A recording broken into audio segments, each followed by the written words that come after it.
ძალიან მნიშვნელოვანი დღე იყო. ჩვენ მოვისმინეთ 9 თვის ანგარიში ამიღებული ინფორმაციიდან შევძლებთ უფრო დეტალურად, უფრო მკაფიოდ და დავგეგმოთ მომავალი წლის როგორც ბიუჯეტი, ასევე გეგმები და ის პროექტები, რომელიც უნდა განხორციელდეს იმისათვის, რომ ჩვენ მხარი დაუჭიროთ ჩვენ დევნილ საზოგადოებას, ჩვენ დევნილ მოსახლეობას და როგორც გაუმჯობესოთ ემათი საცხოვრებელი, ისე ვთქვათ, პირობები, ასევე მივცეთ შესაძლებლობა, რომ ჩვენი დევნილი საზოგადოება მაქსიმალურად ჩაერთოს იმ ეკონომიკურ საქმიანობაში, რომელიც არის გათვალისწინებული ამა თუ იმ ინიციატივის ფარგლებში. შევაჯამეთ ჩვენ 9 თვის მუშაობის შედეგები, ანგარიშები წარმოადგენს ფინანსად დარგობრივ ეკონომიკაში შემავალმა სტრუქტურულმა ერთეულებმა, ეს არის 2 საკვირველთმოქმედო დაწესებულება და 4 სიპი, ასევე ჩვენს კონტროლს დაქვემდებარებული 2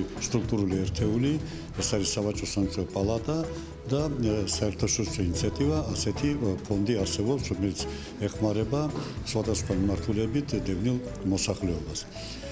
ანგარიში მოვისმინოთ, რაც განახორციელეს კონკრეტული ღონისძიებები 9 თვის განმავლობაში და სამამულო გეგმებზე ვისაუბრეთ.